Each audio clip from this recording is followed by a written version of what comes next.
Olá, meus amigos e olá, minhas amigas, sejam bem-vindos e bem-vindas a mais um episódio do podcast Dividida.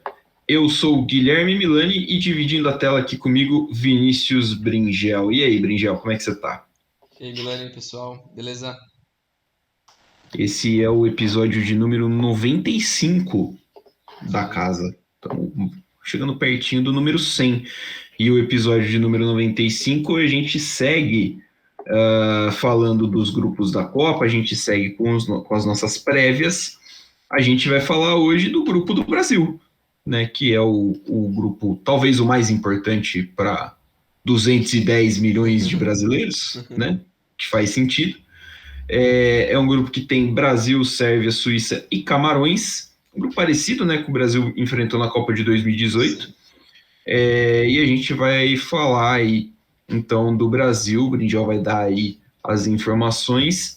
Você gostou da convocação do Tite? Cara, eu acho que foi o esperado, né? Eu acho que boa parte dos caras que fizeram parte do ciclo estão ali. Muita gente xingou o Daniel Alves, inclusive eu, porque ele Eu merece ser também. xingado eternamente, enquanto ele existir. Enquanto o nome dele for usado publicamente, ele merece ser xingado. Mas, falando sério, tem a crítica em relação ao porquê dele estar ali. Mas eu entendo quem diz que, tipo, não tinha muito mais opção. Então, bota o cara ali porque ele é experiente. Beleza, super entendo isso. Não tem mesmo muito mais opção. O Danilo vai estar ali por falta de um cara um pouco melhor. E o Daniel Alves também segue um pouco esse padrão. Ele tem o respeito da galera ali e tal, faz parte da seleção, da comissão técnica, dos jogadores. Mas eu acho que você poderia ter usado essa vaga, então, para outro cara. Porque se você pensa, então, um cara que poderia mudar alguma coisa, pô, não vai ser o lateral que vai salvar o seu time num jogo super importante, faltando 10 minutos. Vai ser um cara que consegue ser diferente do que você já tem. E eu não sei se o Daniel Alves faria tanta diferença, ou vai fazer tanta diferença assim, numa eventual partida mais complicada, num mata-mata aí, que o Brasil pode enfrentar. Então acho que é mais por esse lado, mas em relação à convocação no geral, é aquilo lá, né? O pessoal, uma galera criticou a não convocação do Gabigol, que ele é o melhor jogador do Flamengo nos últimos anos e tal, foi importante. Mas é um cara que quando jogou pelo Brasil nunca foi bem, então Sim. não convenceu, não sei. E eu acho que também não seria um cara que seria titular, seria usado em uma situação ou outra. Então, E assim, já tem atacante pra cacete, né? Que atacante você vai tirar pra colocar o Gabigol, né? Não, não tem, pô. Todos os atacantes que foram chamados são melhores que o Gabigol. sim. E até para Então, diferentes não. funções, né? Ele não vai ser um ponta, Sim, ele não vai ser um 9 mais fixo como um fixo. Pedro. Não vai ser um 9 que flutua, porque o Jesus faz isso melhor que ele. É. Então, não sei assim. E o resto, zaga é aquilo lá O resto acho que tá bem mesmo. aqui, né? Meio é isso mesmo. Eu achei que não tinha muito pra onde fugir, Acho que, né? acho que talvez ter um primeiro volante a mais pudesse ser. Porque eu vi muita gente da crítica falando, pô, a gente tá levando 9 atacantes, cara, é muita coisa, né? E de fato, né? Podia ter ali um volantezinho a mais, porque o Casemiro sempre pode estar suspenso, né? O Fabinho a gente nunca sabe, tal, mas de resto acho que é isso aí mesmo. Como ele não testou ninguém, né, para lateral Sim. direita no lugar do Daniel Alves, olha, aguente o Daniel Alves aí agora, ué. Vai fazer Poderia o ter, quê? por mim, usava essa vaga pro Militão fazer a lateral direita, A caso lateral. fosse uma necessidade, né? Caso precise, porque o titular é o Danilo, né? Sim. Assim, a gente discute o Daniel Alves, mas o Daniel Alves vai ser reserva, o titular é É. o Danilo. Ou caso você queira jogar com três zagueiros. Mete Marquinhos, Thiago Silva e Militão. Boa, E coloca um já cara era. ali, tchau. Coloca um cara, Solta, um atacante como o Ala ali, mano, sei lá, qual a adaptação ali. solta o ala esquerdo, né? Que ele levou para reserva, ele levou Alex Telles, né? o Telles, isso. Então, É. Mas é isso aí. Vamos falar um pouco aqui agora dessa seleção brasileira.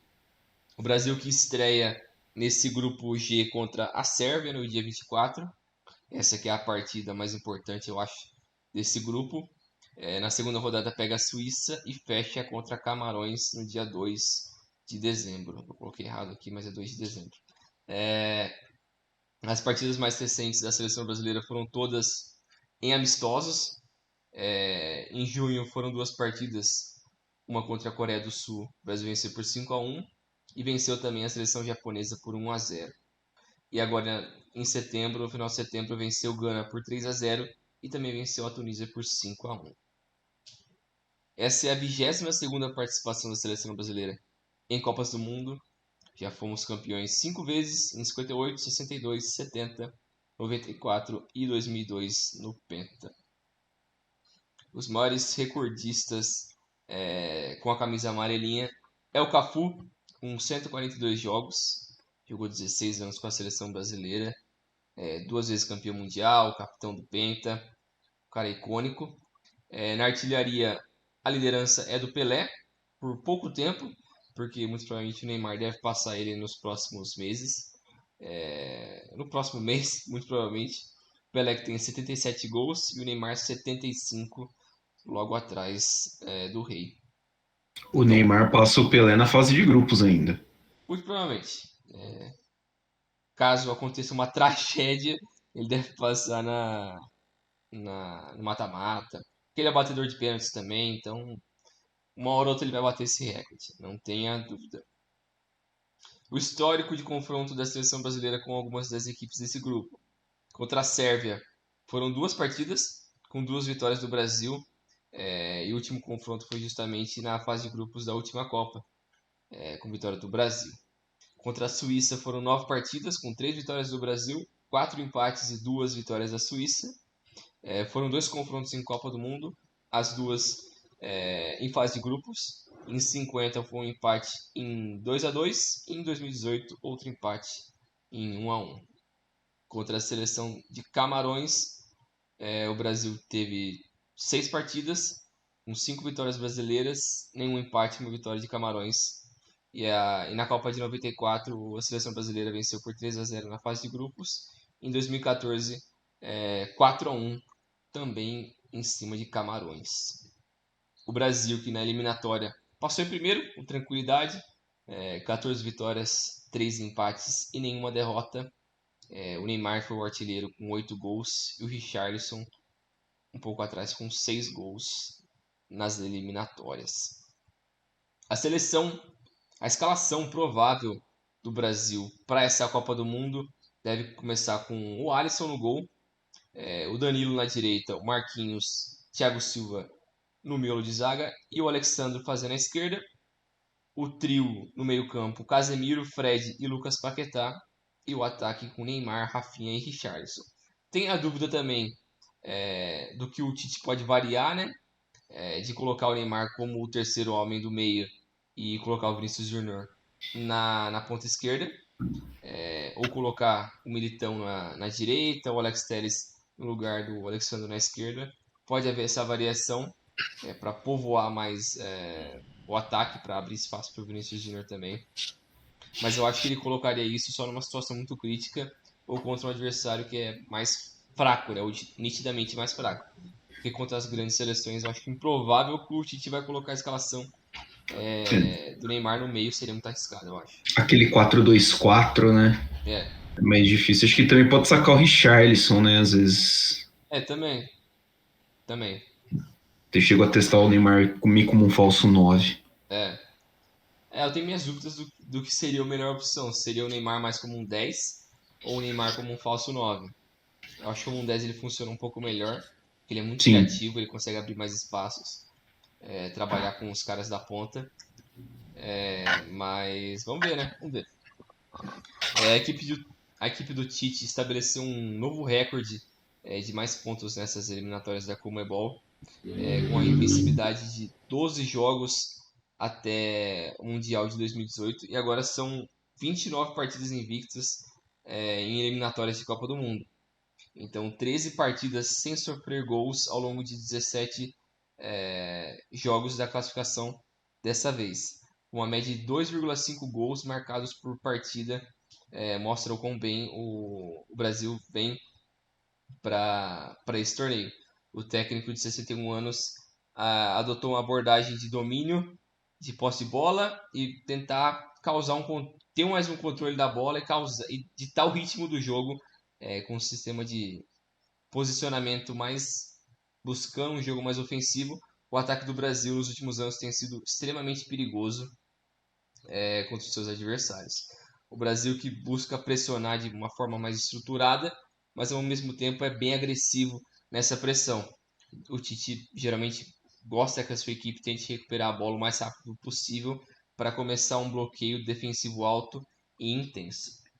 Essa pressão mais alta também é conduzida de uma forma bem compacta, como consequência, quando a bola é jogada em certas áreas, eles tentam pular nela coletivamente e pressionar o cara que está com a bola do lado adversário. A dúvida mais fica por conta mais dessa escalação, né? Que a gente acabou de mencionar, o que pode ser esse meio campo e essa formação de ataque, porque como o Milano também já citou, é muita gente como atacante. Quem olhou a escalação agora, a escalação não, a convocação que aconteceu segunda-feira, vê que tem muito atacante, muita opção diferente e ficou até um pouco inchado, mas mostra como o Brasil está com uma safra muito boa, que é até uma crítica que o Brasil recebeu nos últimos 2, 3 ciclos até de que faltava mais opções, e eu acho que tem muita opção boa, apesar de muitos desses caras não ter experiência de nível internacional ou de Copa do Mundo, mas em questão de talento se provou já ser a melhor seleção desde 2006, no papel. Eu ia abrir com um negócio mais ou menos parecido que você falou. Eu acho que essa é a melhor chance que o Brasil tem de ser campeão desde 2006, né? Sim, Acho que essa, inclusive, é uma seleção que tem mais chances de ser campeão que tinha o Brasil em 2006. É o Brasil que chega mais pronto para ser campeão. sim. Porque tem talento, tem padrão de jogo, tem um trabalho sério sendo feito pela comissão e tudo mais. Então, assim, é um franco favorito. As minhas preocupações, que foram o que não falei, é que foi muito pouco testado a lateral direita. O Danilo tá vindo de lesão, então, tipo, é o Daniel Alves, ele provavelmente não vai jogar. Pode ser que ele não jogue mesmo, né? Sim. Mas assim, e pode ser que talvez, se precisar do lateral direito reserva, o Tite resolva colocar um Militão. A gente também não sabe o que está passando na cabeça dele. Mas poderia ter sido testado mais um pouquinho, né? Poderia ter explorado mais algumas opções. Sobre o excesso de atacante, acho que é uma amostra que a geração é muito boa, a safra é muito boa. Sim. Acho que cai por terra aquela história de que a geração era ruim, né? Sim. Então, imagino que, cara, poderio ofensivo não vai faltar. Eu tô muito curioso para ver a presença dos dois caras do Real Madrid, né? O Vinícius Júnior e o Rodrigo. Sim. O Vinícius Júnior, porque assim, ele seria titular em 31 dos 32 times da Copa. Sim.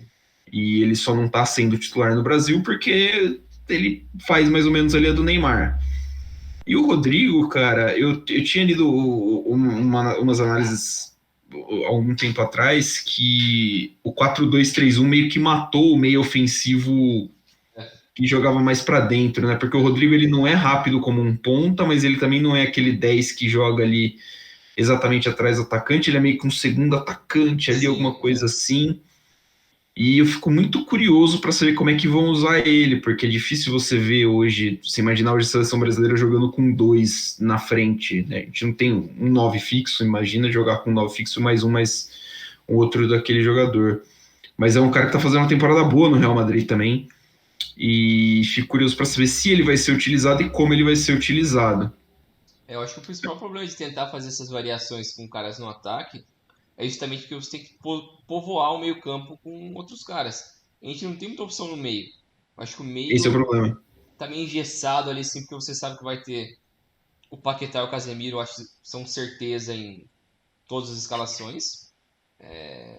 O Fred pode variar ou não, dependendo de quem, se fizer esse esquema com o Neymar, ou se quiser mudar uma outra coisa. Mas fora isso, eu acho extremamente improvável que o Tite vai meter 4 caras no meio, 4 meias mesmo, assim. Sim. Colocar, sei lá, um Bruno Guimarães, um Fred, um, sei lá. Casemiro, Fabinho Bruno junto. Guimarães, Fred, Paquetá ali num losango, ele não vai fazer isso aí jamais. Não. E outra, mesmo se fizesse, era suicídio, porque esse time não tem Não tem criação nenhuma. mobilidade. É, Vai sobrecarregar o Paquetá, no caso. sim. Então Mas, é um pouco problemático isso.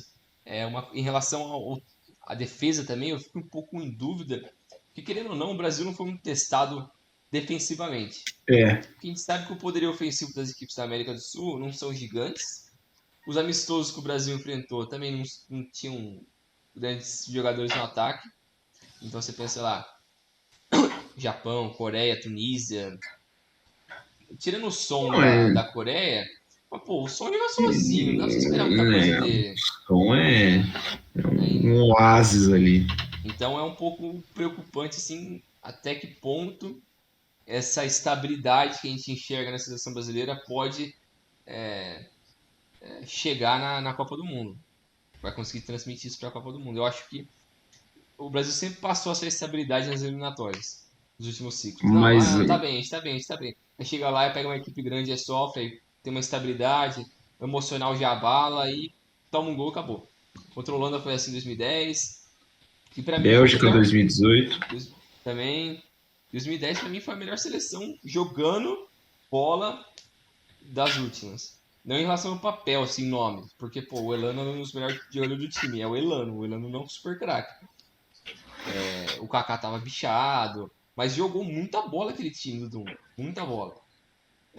Merecia até mais se não fosse a instabilidade emocional e o Felipe Melo loucaço lá pisando no Robin. No Rubem. No Rubem.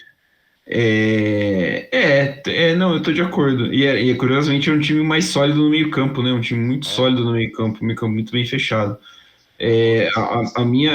a minha dúvida em relação à zaga é que assim, o Thiago Silva tem 38 anos, né? Sim. Assim, o Marquinhos não é exatamente um velocista. Eu acho que o desafio vai ser esse jogo contra a Sérvia. Porque a gente sabe, a gente vai falar um pouco mais pra frente, mas esse ataque da Sérvia não é É brincadeira. um, é um ataquezinho pesado, cara. É um É, ataquezinho pesado. Do Mitrovic e do Vlahovic também não serem exatamente assim, não vão atacar a linha com muito vigor, assim. São caras um pouquinho mais, né, é, finalizadores, assim, um pouquinho mais de contato. Não é assim, acho que é o. Porra, deve ser o melhor ataque que a gente tá jogando desde que o Brasil jogou contra a Argentina. sim, com certeza. Com Né? certeza. Então, E até na fase de grupos, com certeza é o melhor. A gente vai sim. enfrentar os três times. Nas oitavas, muito provavelmente vai pegar um Portugal-Uruguai. Prefiro esse ataque da Sérvia do que qualquer um dos dois ali. A Sérvia ganhou de Portugal nas eliminatórias, vale a É, pena lembrar. é que no papel o ataque de Portugal é melhor. No Então, papel, no papel, o ataque de Portugal é insano, né? Mas na realidade, o técnico deles é. é um doente, então não dá pra você esperar muito do ataque. Mas eu acho que o ritmo ali que a Sérvia vem fazendo também é muito bom. Vai ser um bom teste. Eu Eu acho acho que que se vai o ser Brasil se mostrar bem no primeiro jogo, porque tem toda aquela cobrança, expectativa e tal, se for bem no primeiro jogo, aí eu acho que é sucesso e vai, pelo menos até as quartas vai, pelo menos até ali. eu acho que até as quartas é obrigação do Brasil ir. A partir das quartas, e aí vai depender um pouquinho do chaveamento, claro, mas assim, a partir das quartas É, é uma roleta russa. Você tá entre os 8 melhores times do mundo. sim, Hoje a gente fala que o Brasil tá entre os 4 é, melhores times do mundo, com certeza. Mas assim, não é fácil chegar, né? Entre é, os 8 melhores times do mundo, numa quarta de final, você pode trombar com um time que também estaria entre os 4. sim, Então, acho que assim, a Copa do Brasil é chegar no mínimo até as quartas de final. E aí, dependendo do adversário, é obrigação mesmo passar. Dependendo do adversário, fica assim, é mais compreensível se não acontecer a classificação. sim. Mas dito isso, o Brasil é o principal favorito para ganhar a Copa do Mundo. Eu acho que é Eu também acho. o time a ser batido. Acho que mentalmente o Tite tem os caras de uma forma muito preparada. A base já jogou bastante a Copa do Mundo, né? Da escalação aqui que você citou, acho que só o Richarlison não tava não jogou, o Richarlison e o Rafinha, né? Danilo, Marquinhos, Thiago, o Alexandro tava, Casemiro, Fred, o Paquetá também não tava em 18, mas são caras assim que tem ali, não vou chamar de coadjuvantes, mas né, não são tão pivotais quanto é, por exemplo, um Neymar, um Casemiro, né, uma dupla de zaga. E, enfim, acho que o Brasil vem muito bem preparado. Você acha que existe...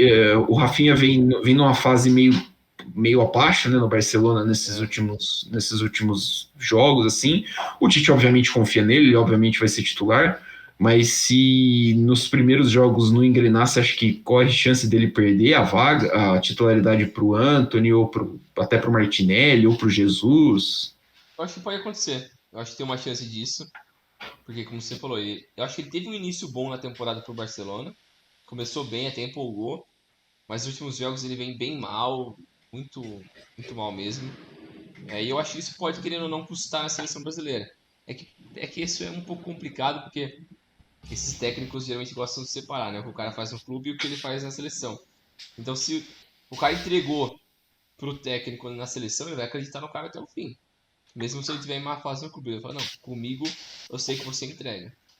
Então depende. E o Tite é muito cabeça dura com essas coisas também, né? Bastante, bastante. Então eu acho que mesmo se ele tiver um começo meio problemático, o Tite vai insistir mais um pouco. Só se chegar tipo no nível que ele tá prejudicando a equipe. Aí eu acho que ele Tá pode. de âncora mesmo. Aí eu acho que eles podem tentar fazer essa mudança. Mas fora isso, eu acho improvável que ele vai sair do seleção. Pelo menos na fase de grupos, né? Que são jogos bem acessíveis. Sim. Podemos passar? Bora. Falando agora da Sérvia, que imagino que seja o principal adversário do Brasil no grupo. A Sérvia estreia contra o Brasil no dia 24 em Lusail, depois pega Camarões no dia 28, fecha contra a Suíça num jogo que tem tudo para ser muito quente em questões até políticas, no dia 2 de novembro, no estádio 974, que é um estádio que desmonta, sabe? É um estádio feito Sim, eu de vi. container. Uma Parece loucura, Lego o né? negócio. Da hora pra caramba.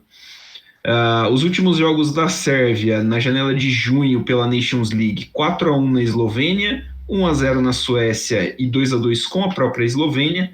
Depois, na janela de setembro, 4-1 na Suécia e 2-0 na Noruega. A Sérvia que está na segunda divisão da Nations League subiu, né? Sim. Acho que com esses resultados eles subiram para a primeira divisão da Nations League. Mostra um pouquinho da qualidade, porque bateu, por exemplo, na Noruega, que tem o Android fazedor de gols do futebol mundial. A Eslovênia tem o sucessor do Android fazedor de gols, que é o Sesko. O time da Suécia também não é lá de se jogar fora, então é uma seleção bem forte. A Sérvia tem como Sérvia, país independente, 3 participações em Copas do Mundo, essa é a terceira em 4 participações, só não veio para o Brasil, como Iugoslávia ou Sérvia e Montenegro e Sérvia, né, todo junto, lembrando que a Sérvia é a herdeira do histórico da Iugoslávia, né, da República Socialista da Iugoslávia. São 12 participações, o time ficou em quarto lugar em 1930 e 1962. Os recordistas são todos da era moderna. O Branislav Ivanovic, ex-lateral do Chelsea, fez 105 jogos entre 2005 e 2018. Ele foi o capitão da Copa da Sérvia na Copa de 18, inclusive. O principal artilheiro é o Mitrovic, que tem 50 gols. Ele que joga desde 2013 na seleção sérvia.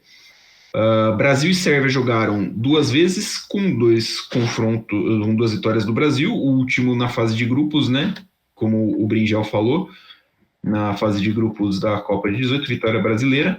Só que o Brasil tem um histórico muito forte também como a Iugoslávia, né? Brasil e Iugoslávia se enfrentaram 4 vezes em Copas do Mundo, 1930, 1950, 1954 e 1974, uma vitória para cada lado e 2 empates, né? 2 empates nas 2 últimas. A Iugoslávia venceu em 30 e o Brasil venceu em 50.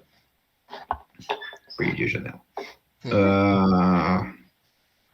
Sérvia e Camarões se enfrentaram uma vez, 4-3 em 2010 no amistoso contra 4-3 para os sérvios no amistoso em 2010.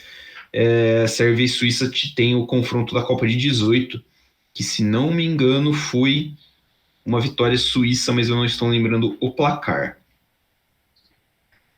Nas eliminatórias, a Sérvia ficou em primeiro no grupo A, 6 vitórias e 2 empates. O principal artilheiro foi o Mitrovic.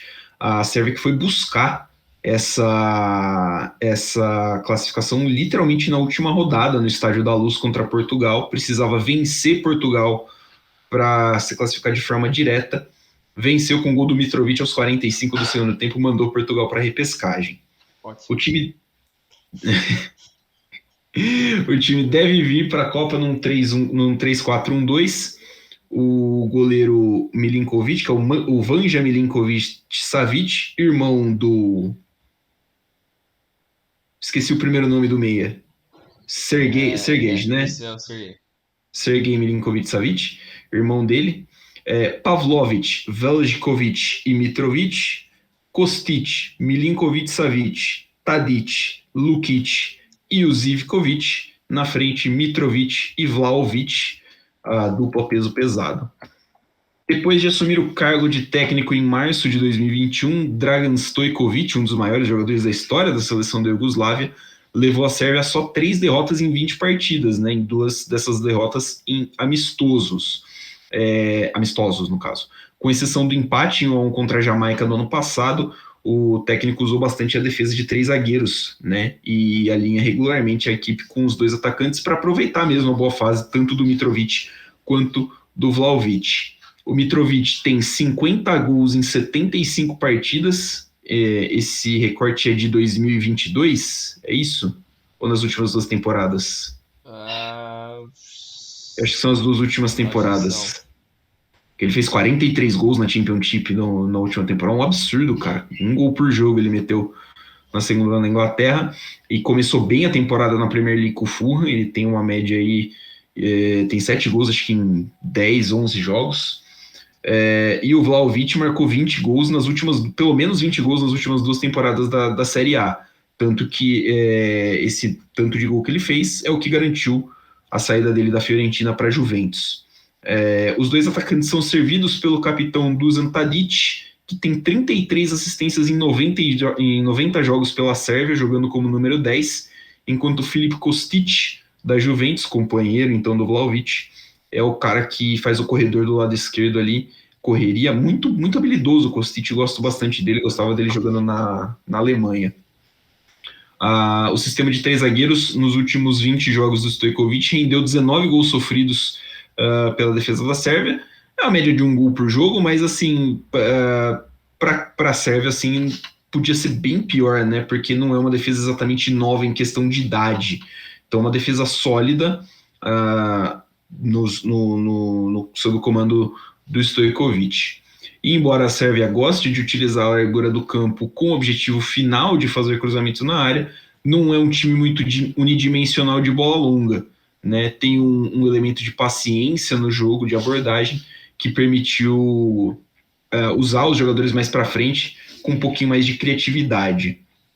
A Sérvia é direta em sua abordagem ofensiva, mas não apenas no sentido de jogar a bola para frente, mas é uma equipe muito franca e geralmente o passe é progressivo, né? O uso do passe progressivo com a genuína intenção de atacar e não só ficar cozinhando o jogo, é um time que é um time muito agressivo na hora do passe, vamos dizer assim, para construir as jogadas.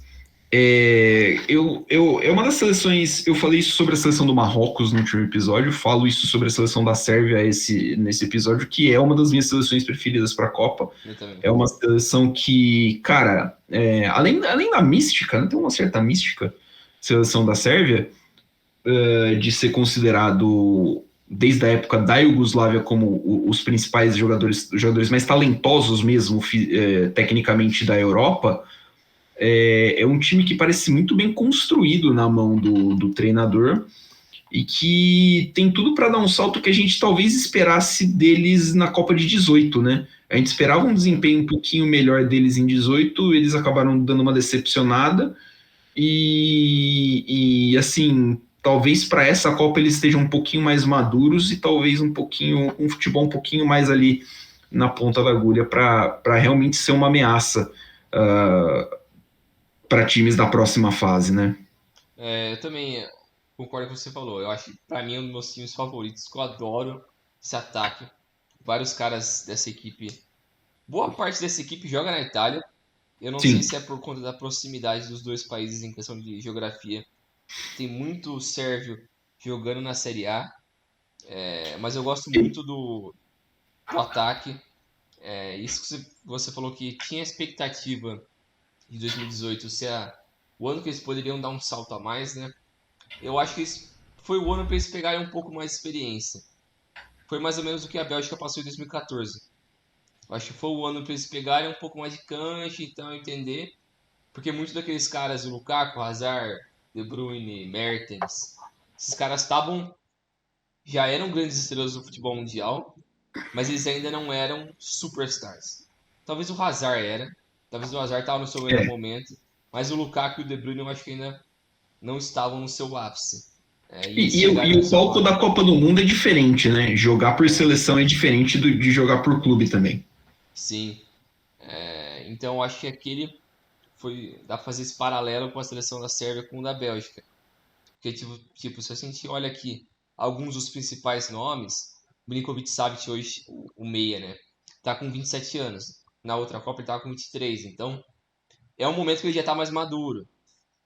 O Kostic, ele tem 30 agora, fez a sua melhor temporada da vida no passado. Coisa que ele não tinha feito ainda. Ele era um bom jogador, mas ele destruiu o ano passado. No título da Europa League do Eintracht Frankfurt. O Tadic sempre foi um cara super regular. Teve os seus altos e baixos ali, mas sempre foi um cara super regular. Já é mais experiente, 33 anos, mas é muito bom jogador.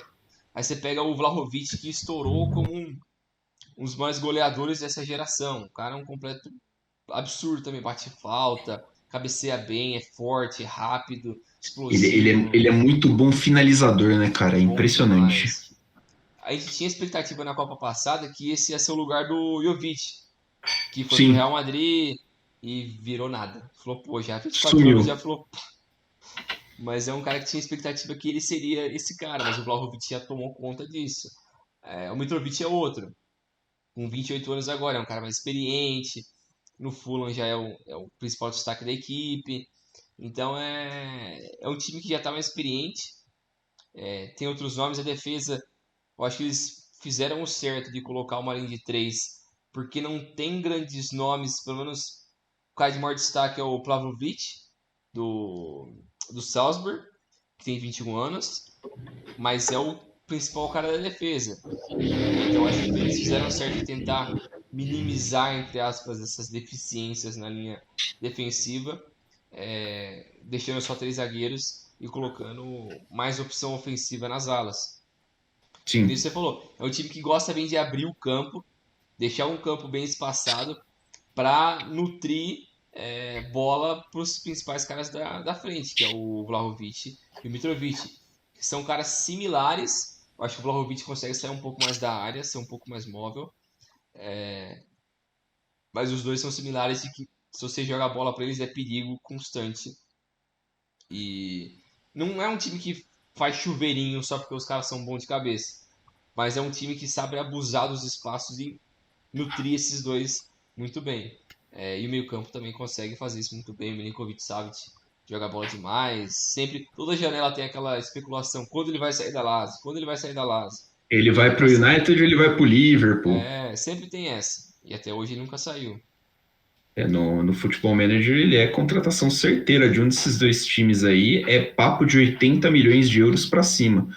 E é um cara que eu gosto muito porque ele é grande. Sim, Ele é alto e ele parece assim, forte. E você fala assim, porra, é um volantão brucutu Sérgio. E você vê ele pegando na bola e ele tem uma técnica, uma facilidade sim. para fazer passes de muitas, de diferentes distâncias, assim, que, cara, assusta até. Tipo, ele é muito, muito bom jogador, muito talentoso. Eu concordo aí com o que você falou, Bringel, e vamos ver. Eu fico na esperança de que essa seja uma boa Copa para a Sérvia, especialmente porque eu acho que faz falta um país como a Sérvia do leste europeu ali, com mais frequência em Copa do Mundo, né, com mais frequência em Eurocopa, que seja. A Sérvia nunca disputou uma Euro como país independente, né? Sim. Então Quem sabe aí tem uma geração chegando que também é bem promissora. Imagino que a gente possa ver aí mais da Sérvia num futuro mais próximo. Isso aí. Agora vamos com a terceira equipe desse grupo G, que é a seleção da Suíça.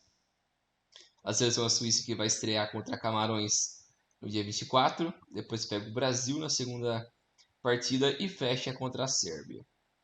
As partidas mais recentes da seleção suíça foram todas pela Nations League também. Lá em junho eles perderam para Portugal, aliás, por 4-0, perderam para a Espanha por 1-0, depois venceram Portugal por 1-0 em casa, e depois voltaram às partidas em setembro, com duas partidas. Venceram a Espanha 2-1 fora de casa e venceram a República Tcheca 2-1 em casa. Então, começaram um pouco mal e terminaram muito bem essa sequência de últimos jogos antes do Mundial. Essa é a 12ª participação dos suíços em mundiais. A melhor classificação deles foi em 54, quando eles chegaram às quartas de final. O maior jogador, um jogador que mais tem jogos pela seleção suíça é o Heinz Hermann, com 118 jogos, jogou de 78 a 91. E o jogador com mais gols é o Alexander Frey, com 42 gols entre 2001 e 2011. As partidas entre essas equipes, o Brasil já enfrentou a seleção suíça 9 vezes, com 3 vitórias do Brasil, 4 empates e 2 vitórias da seleção da Suíça. E é só isso, eles nunca mais enfrentaram as outras. Não, enfrentou a Sérvia na última Copa. É, Eu não coloquei aqui, eu fiquei de ver. Eu vou caçar aqui e eu já falo pra você quanto foi. mas é isso aí, eu tinha buscado, esqueci. Segue. E na classificação da eliminatória europeia, a Suíça fechou o grupo C em primeiro, com 5 vitórias e 3 empates e nenhuma derrota. Invicta, então, nessas 8 partidas. E a seleção da Suíça, que muito provavelmente deve ir com Kobel no gol, já que o Sommer tá lesionado e não vai para a Copa. Uma pena. Eles têm 3 bons goleiros, a seleção da Suíça. O Kobel é o goleiro do Borussia Dortmund. Tem também o goleiro o Sommer, que é do Mönchengladbach. Do Mönchengladbach. E o terceiro, me fugiu o nome aqui, mas eu lembro que ele também joga na Alemanha. Mas enfim, continuando aqui com a escalação. O Ricardo Rodrigues na esquerda, o Elvedi, o Akanji e o Widmer. O meio campo com Freuler, Xhaka, fazendo a linha de 2. E os 3 na frente com Vargas, Sol, Shaqiri e o Embolou na frente. Essa seleção da Suíça que costuma jogar um jogo mais de bolas longas, que ao mesmo tempo eles não jogam muitos passes progressivos. Mesmo quando eles usam essas bolas longas, eles não procuram jogar rapidamente, devido a ter uma abordagem um pouco mais conservadora no seu estilo de jogo. Isso muitas vezes levou essa equipe a se reorganizar imediatamente em uma linha baixa, e muitas vezes eles tiveram dificuldades para entrar na grande área. A maioria das suas chances e oportunidades ao longo das partidas é criada por cruzamentos, porque eles tendem a criar mais jogadas por terem bons jogadores nas laterais, como o Ricardo Rodrigues e o Widmer. Eles também não têm muita capacidade, têm uma deficiência ofensiva muito grande, e o principal jogador dessa equipe, e o mais importante, é o Xhaka, jogador do Arsenal, que ele merece os parabéns, porque ele é um cara que comeu o pão que o diabo amassou uns 3 anos atrás.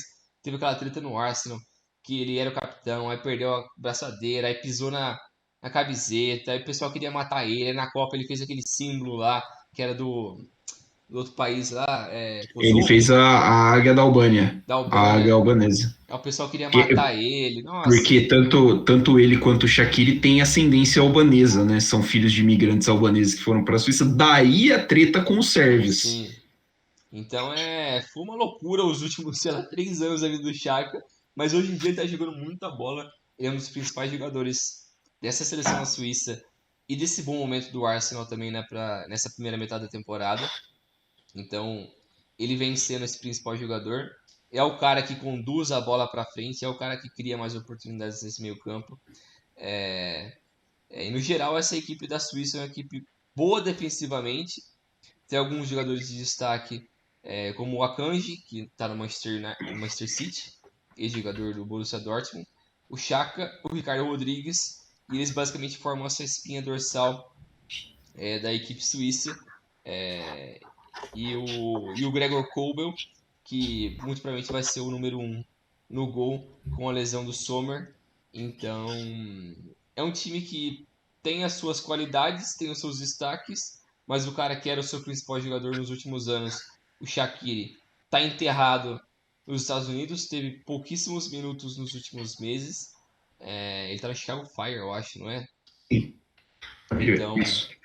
ele é um cara que perdeu muito espaço, perdeu muitos minutos, mas ele ainda assim continua sendo um jogador para ficar de olho nessa seleção da Suíça. O Xhaka é outro destaque. E a defesa eu acho que é sólida, é boa, mas falta mais capacidade técnica para o time ser um pouco melhor ofensivamente. Eu fico com a impressão um pouquinho que essa seleção suíça ela é ainda um rescaldão daquela geração, do principal da geração que deu as caras em 14 e jogou a É, Copa de 18.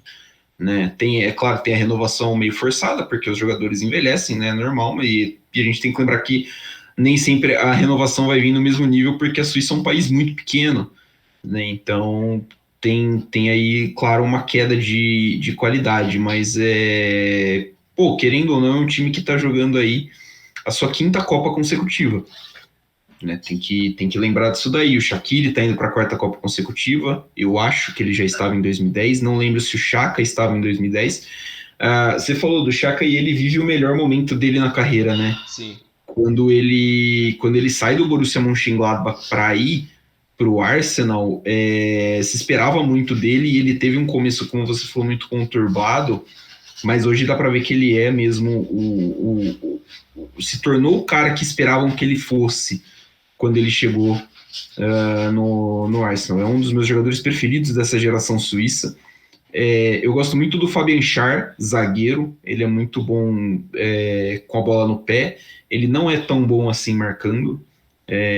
Então tem isso, mas assim, que nem você falou, a zaga, o sistema defensivo suíço como um todo é muito seguro. Né? O jogador como o Ricardo Rodrigues bate muito bem na bola, é bom ali como opção na construção de jogadas. Fica assim porque a gente esperava um pouquinho mais, por exemplo, da carreira do Shaqiri, né? Por exemplo, o Sim, Shaqiri tem passagem por time grande, pô. O Shaqiri jogou no Bayern de Munique, o Shaqiri jogou no Liverpool, na Inter de Milão, e ele não conseguiu ser destaque em nenhum desses lugares. Foi para mercados alternativos e aí parece que a carreira dele deu uma estagnada. Eu gosto do Embolô, o atacante, é um sim. cara rápido, ele joga no Borussia Mönchengladbach, é um cara muito rápido, costumava ser ponta, inclusive, no começo da carreira dele. Peca um pouquinho na finalização às vezes, mas né, acontece. Mas é um time que cara, o processo de renovação, essa próxima geração suíça não me parece que tem assim, que já tá, que deveria estar sendo incorporada. Não, não acho que tenha a qualidade dessa última que foi protagonista nas últimas Copas do Mundo. Os caras O mais que novos assim que tá entrando, eu acho que o Zacaria, não é? É um pouco mais novo? o Zacaria, Acho que tem uns 24, 25, não é? ele não tá aqui. O Zacaria que era do Mönchengladbach. Ele tá na Juventus, né? Não, ele tá no Chelsea. Ele tá no Tá Chelsea. no Chelsea, isso. Ele tá com 25. 25. É, relativamente novo, Tá aqui, é relativamente novo, mas tem assim, por exemplo. O E tem Embolo. o Embolo, assim, ele 25 tem anos. 25 também, né? Essa galera são jogadores bons, tá? Acho que a Suíça não vai sumir assim do mapa de Sim. Copa do Mundo, por exemplo. Mas, pô, é que a gente esperava bastante de caras como o Shaqiri, de caras como o Xhaka, o Seferovic foi importante, o Sommer é um goleiraço, aí você tem o Kobel é um goleiraço, o Kobel ainda é novo, tem 24, mas me parece que tem aí essa geração suíça é um pouquinho mais do tipo, é a seleção de 18 envelhecida do que estamos num processo de renovação pica mesmo, a gente tem outra geração na bala já. Sim. Então, pode ser que daqui 4 anos pinte lá meia dúzia de maluco aí que vão ter mais destaque com a camisa suíça. Mas, por hora, imagina uma seleção suíça forte, uma seleção suíça, como sempre, difícil de se encarar, é um time muito aplicado taticamente, vale lembrar que acho que foram eles que eliminaram a França na última Euro, Sim. e então, jogo duro, jogo difícil, não dá para simplesmente imaginar que eles vão perder todos os jogos ou não vão conseguir competir, apesar de ser um time, para mim, um pouco abaixo da Sérvia. Eu também acho, porque também a competitividade nesse grupo é diferente, né? Porque tem o Brasil e Sérvia, mas eu não acho que eles são piores do que Camarões, por exemplo, né? Ah, não, o Camarões é fraco. Então, eu acho que eles vão tentar beliscar essa segunda vaga, coisa que eles fizeram na Copa passada, né? Sim. Mas eu acho que dessa vez é um pouco mais difícil, porque a Sérvia vem um pouco melhor, vem mais experiente, vem mais preparada.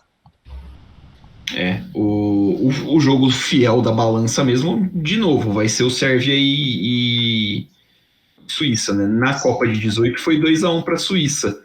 O Mitrovic fez 1-0, o Xhaka empatou e o Shaqiri virou, que foi o gol que ele saiu fazendo a comemoração da águia e os caramba.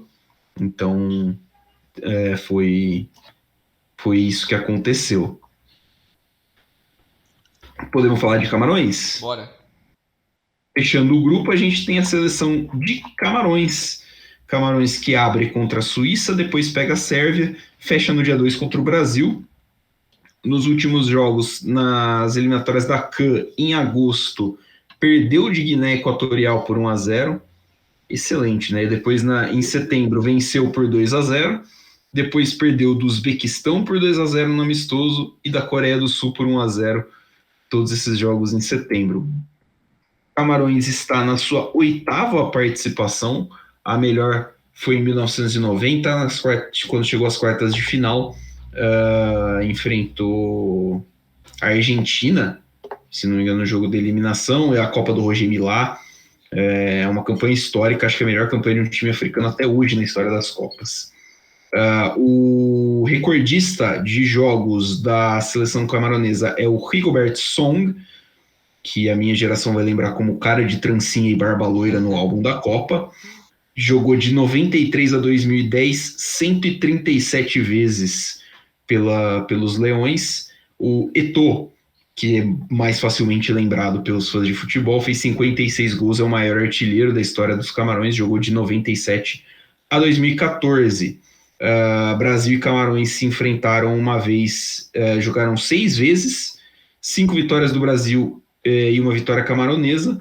Na Copa de 94, 3-0 na fase de grupos, e em 2014, 4-1 também na fase de grupos. O jogo de 2014 foi o jogo que fechou aquele grupo para o Brasil.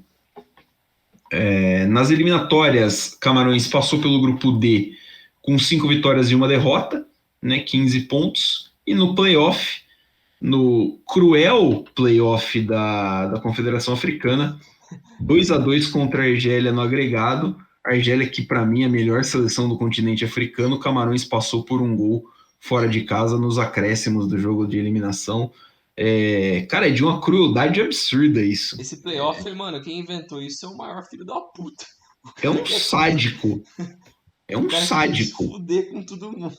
Tá maluco, velho. Você vai, não, pô, ganhou o grupo da hora, vai aí, pau a Se pau. foda. Esse Toma grupo aí não vale mais nada. toma aí um confronto direto, então, para você decidir uma vaga para a Copa do Mundo. Nossa. Camarões deve vir num 4-3-3 com Onaná, Tolo, Inculu, Casteleto e Collins Fai, Jean Onaná, Samuel Gouet e Anguissá, Toko Ekambi, Eric Maximan, Chopo Motim e o Abubakar. Desde que o Rigobert Song assumiu o cargo no meio do ano, ele implantou uma infinidade de formações diferentes com Camarões. Dada a força do time em profundidade no departamento de meio campo, o técnico conseguiu cortar e mudar a forma dependendo do adversário. E aí entra o planejamento de Camarões de querer atrair a oposição para pressionar no alto do campo, né? Traindo para frente com uma falsa estrutura de construção. Os Leões Indomáveis são um time bastante bruto na posse de bola, acertando canais e cruzando para os grandes homens de área, seguindo o estereótipo de jogo inglês de décadas atrás. Mas sem a posse da bola, o Song é um técnico muito progressivo. É um técnico que quer que o seu time ganhe a bola lá no campo de ataque, pressione no alto do campo, sufocando a construção adversária e tentando ganhar a bola em áreas perigosas, onde eles podem passar fazer a transição defesa-ataque em um instante e criar o máximo de oportunidades possíveis. Um dos elementos-chave desse jogo de Camarões é que é muito direto e físico, né? Então, o Brasil vai sofrer um pouquinho com isso, acho, nesse grupo, né? O Brasil tem um meio campo ali, não sei, eu tenho uma certa dificuldade de entender o quão físico é o Fred, por exemplo. Exato. Porque ele não parece ser exatamente físico igual o Casimiro, mas também ele não parece ser físico negativo igual o Paquetá. Então, Brasil, Sérvia e Suíça vão ter uma dura batalha em suas mãos no meio de campo, especialmente contra o Zambo Anguissá e o Onaná, e a zaga vai precisar ter cuidado com as jogadas do Toko Ekambi e o Abubakar e tentar conter o Chopo Moting, que está numa fase abençoada no Bayern de Munique. Meu Deus, quem diria, hein? Se perguntar lá em Munique se os caras estão sentindo falta do Lewandowski, vão rir da tua cara. O craque Vincent Abubakar iluminou a Copa Africana de Nações no início de 22, terminou o campeonato como artilheiro, ele fez 8 gols. O Toko Ekambi, do Lyon, conquistou o segundo lugar com 5 gols. E também na lista estão jogadores como André Anguissá, que tem jogado muito bem pelo Napoli e desempenhou um papel importante na humilhação que o Liverpool passou em Nápoles no início de setembro, né? Assim como o Choupo-Moting, que está debulhando tudo com a camisa do Bayern de Munique. É uma seleção fraca. Não, eu vou assim, sem meias palavras. Não é uma seleção muito forte. Sim. A chance é a fisicalidade, né? Ganhar a trincheira ali do meio campo, e Camarões tem jogadores que podem fazer isso, mas assim, a bem da verdade, na hora que o time tem a bola no pé, acho que são poucos os jogadores que vão poder, num nível de Copa do Mundo, num alto nível que apresentam seleções de Suíça, Sérvia e Brasil, fazer diferença durante muito tempo, né? Então é foda você catar e falar assim, nossa, vai ser o saco de pancadas, mas assim, é uma equipe que pode agredir, pode ser que incomode, mas acho que a briga de Camarões é por ponto, na verdade. Sim. É brigar para não ser o último. É. Porque eu acho que tem os dois opostos nesse grupo, né? São as duas equipes que gostam mais de propor jogo e abrir mais os espaços, em Brasil e Sérvia. E tem Suíça e Camarões, são duas equipes que preferem jogar mais atrás, pressionar, mas ter um conforto com a bola mais na linha de trás. Não é um time que gosta de jogar lá na frente ou trabalhar a bola com muito risco. Só que a diferença é mais uma questão técnica, que parece que a Suíça tem um pouco mais de técnica, onde a Camarões tem um pouco mais de fisicalidade. Então eles podem tentar jogar esse tipo de jogo, onde eu acho que quando você joga um estilo mais defensivo, essa fisicalidade acaba sendo algo mais favorável contra esse tipo de adversário.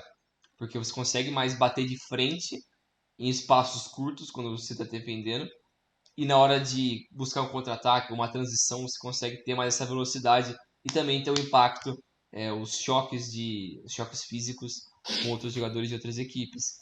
Então, é isso que você falou. Eles vão ser, entre aspas, o saco de pancada desse grupo. Talvez não sejam Porque eu acho que é um time decente o suficiente para não tomar uns 5, mas também não vai ser um time que a gente pode esperar muita coisa ofensivamente. Porque, pô, com todo respeito ao Choupo-Moting, pô, o cara foi chutado nos par de time, mano. O Choupo-Moting, caralho. Cara, ninguém esperava muito do Choupo-Moting, né? Não dá, Ah, não dá. é uma Ele tem maluquice 33 isso. anos, ele não é um moleque. O Abubakar é um bom jogador. É que ele tá jogando Gosto. No no Al Porto, né? Nassr agora, né? Ah, ele saiu e foi pro coisa, verdade. Ele foi para o Nassr. Mas ele é o capitão dessa equipe. O Ekambi também é bom jogador, Sistô. O Anguissa talvez seja o melhor cara dessa geração, assim. É um cara que vem jogando muito bem nesse Napoli do Careca lá, Spalletti. do Spalletti. Que é um time que vem surpreendendo Cara, demais. A fisionomia dele chama mais atenção do que qualquer outra coisa. Mas é um time que vem surpreendendo muito, porque é um time muito veloz, técnico. E, cara, tem tudo pra ser o ano do Napoli, vai. Se não for hoje, esse ano, acaba tudo. Acaba com essa não, aí porra, você vai. pode aí refunda o Napoli, faz o que Desenterra o quiser. Maradona, mano, porque não vai ter como, velho. Não Não, vai os ter caras como. cagaram um georgiano que parece o Maradona jogando, mano. É, Se não for esse é. ano, Mas é, é isso. Eu acho que é um time que defensivamente pode dar um trabalho, mas é um time bem limitado tecnicamente e ofensivamente não tem tantas opções assim. É um bom trabalho do Son, a gente também não pode é. menosprezar isso, tem que dar o seu devido valor. Até porque ele chegou outro dia, né? Sim, faz pouco tempo que tá aqui, assumiu em março, então faz 8 meses que ele tá no comando da 8 meses. seleção de Camarões, Camarões. O Onaná é um cara que também tá voltando agora, né? Porque ele tava suspenso no doping, ele ficou verdade. 2 anos, eu acho, fora. Quando ele tava Tá na Inter, ele tá na Inter agora. Mas é um bom jogador também. É novo, porque tem 26 anos. Mas é uma seleção limitada. É uma seleção limitada e a gente não pode esperar muito das africanas. O que eu mais esperava era Senegal, mas aí perdeu o Mané, então aí quebrou tudo já. é. O Senegal, o Mané deve estar sendo preparado para jogar o jogo contra o Equador, É, né? Que é o jogo de Senegal ali que vai valer mesmo a classificação. Mas é uma pena, é é, muito uma pena. é. A gente tá tendo várias notícias, né, de lesões nessas últimas semanas. Mesmo a gente gravando os episódios faz algumas semanas, não tinha como a gente acompanhar tudo isso, né? Não tem como a gente voltar o tempo. E também a gente não sabia as convocações que os caras iam fazer. Então é difícil a gente fazer esse prognóstico de qual seria o time ideal, antes de saber exatamente quais seriam as convocações e essas lesões que apareceram do nada agora. E parece que o único time que não está sendo afetado por isso é o Brasil. Os caras estão abençoados. É até porque quem machuca no Brasil, tipo o Richarlison, acaba voltando rápido, né?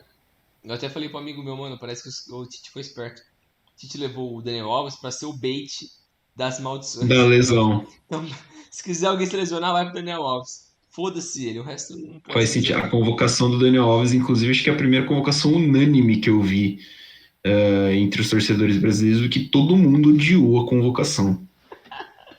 Bom demais, mano, bom demais. Terminando aqui Camarões com uma informação, o Choupo-Moting tem 10 gols essa temporada pelo Bayern de Munique e é mais do que ele fez em 2 temporadas de Paris Saint-Germain. Ai, meu Deus, ele vai Fica aí morrer. então. Meu Deus. Brasil, Sérvia, Suíça, Camarões na ordem assim?